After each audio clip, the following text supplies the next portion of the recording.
bagaimana? Rudiana tidak hadir, tapi Saka tetap melaksanakan sumpahnya bahwa Saka bukan pelakunya, tidak, Saka bukan pembunuhnya, dan mudah-mudahan 7 orang terpidana bisa dibebaskan.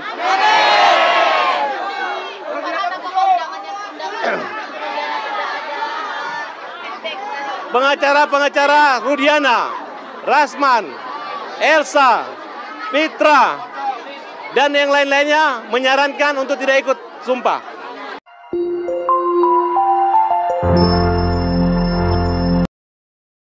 Assalamualaikum warahmatullahi wabarakatuh. Sahabat Alpat seantero jagat dimanapun berada, bismillah, alhamdulillah, Allahumma sholli ala Sayyidina Muhammad wa ala ali Sayyidina Muhammad. Yuk coba kita mereaksi dengan fenomena sumpah pocongnya Saka Tatal. Ini yang menarik saya mau perhatikan adalah bagaimana seorang Fitra, kuasa hukum Ibtu Rudiana, itu menanyakan apakah sumpah pocong itu ada di dalam Al-Quran. Saya kira itu pertanyaan bagus ya, hanya saja pertanyaan itu untuk menyerang orang lain. Ini nggak elok ya, Al-Quran dibawa untuk kepentingan pribadi atau kelompoknya, tapi justru sudah tahu bahwa di negeri ini tidak menggunakan hukum Al-Quran, tapi ini menanyakan bagaimana sesungguhnya sumpah pocong itu. Tapi ya kita tahu karena Fitra itu sangat emosional terus dalam acara-acara televisi itu, baik di TV One maupun di tempat lain, maka saya ada prasangka bahwa ini menggunakan pertanyaan itu untuk menyerang dan untuk menguntungkan diri dan yang dibelanya. Maka ini kurang elok ya, Al-Quran digunakan seperti itu. Kita kalau menggunakan Al-Quran ya harus kafah. Ya, bagaimana diri atau orang lain jika ada pelanggaran, kalau mau pakai Al-Quran ya pakai Al-Quran saja. Jangan pakai KUHP ya. Kita tahu bahwa seorang jika membunuh dengan sengaja itu maka hukumannya adalah kisos, dibunuh kembali. Jika dalam hukum Islam itu dijelaskan bahwa kisos itu misalnya yang dilukai hidung maka balas lagi hidung. Jika yang dilukai itu telinga maka balas juga telinganya dilukai. Jika anggota badan apa yang dilukai maka balas dengan setimpal. Itulah hukum Al-Quran, yaitu kisos. Nah, permasalahan tentang bagaimana meyakinkan orang lain agar orang lain itu percaya dengan kita, itu ada di Al-Quran, itu dijelaskan dengan istilah mubahalah. Tapi kalau kita merujuk dari Quran surat Ali Imran, saya cantumkan ini ya, itu juga yang dibela bukan dirinya, tapi dia membela agamanya ya. Jadi ini mubahalah pun digunakan untuk membela agamanya, li'i'la'i kalimatillah. Bagaimana terjadi Nabi Isa saat itu di umatnya Nabi Isa ya, di zamannya Nabi Isa, itu dijelaskan seperti itu.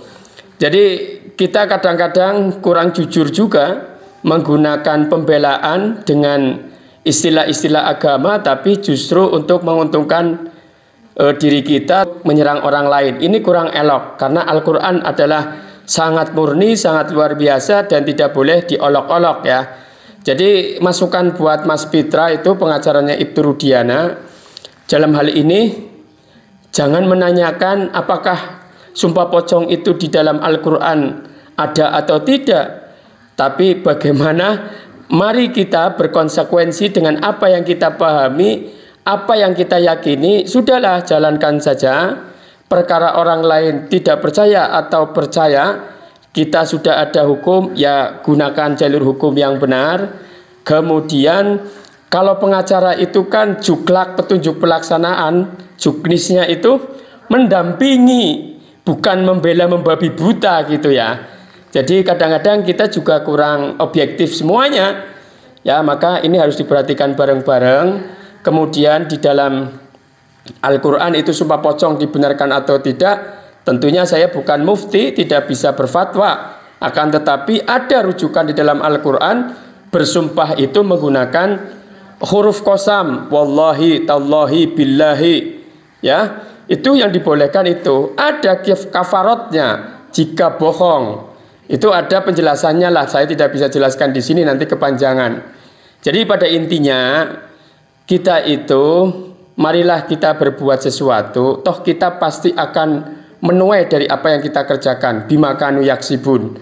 Kita semua akan mempertanggungjawabkan apa yang kita kerjakan. Baik sembunyi-sembunyi maupun terang-terangan, semuanya kita akan ada balasannya. Maka saya kira marilah yang cerdas, kemudian Sakatatal dan kawan-kawan, kemudian Pitra dan kawan-kawan, marilah taati aturan juklak juknis saja. Tidak usah melebar ke sana ke sini, karena yang saya perhatikan ini semua emosional, semuanya membela yang dia bela, bukan menggunakan jalurnya. Kalau jalur pengacara adalah mendampingi klien, itu tidak membabi buta, yang benar yang salah dibenarkan bukan, tapi bagaimana mendampingi di persidangan, mendampingi selama kasus itu berjalan. Begitu ya sahabat Alphard santero jagat dimanapun berada. Sekali lagi, dalam Islam sumpah itu pakai huruf qasam, wallahi, tallahi, billahi. Kemudian nanti ada kafaratnya, ada kifaratnya jika itu bohong. Kemudian kalau sumpah yang mengutuk, ya, saling mengutuk itu ada, yaitu mubahalah, pun itu dilakukan bukan untuk membela diri pribadi, tapi untuk membela agama Allah Subhanahu wa ta'ala, menjaga kemurnian agama Allah Subhanahu wa ta'ala. Jadi kita jangan mudah bersumpah, kemudian jangan mudah menyumpahi orang lain dengan hal-hal yang tidak baik. Gunakan petunjuk agama dari Allah dan Rasulnya dan para ulama-ulama yang benar-benar jujur, maka insya Allah kita akan selamat dunia akhirat. Semoga bermanfaat. Sampai jumpa. Jangan lupa subscribe, like, comment, and share. Assalamualaikum warahmatullahi wabarakatuh.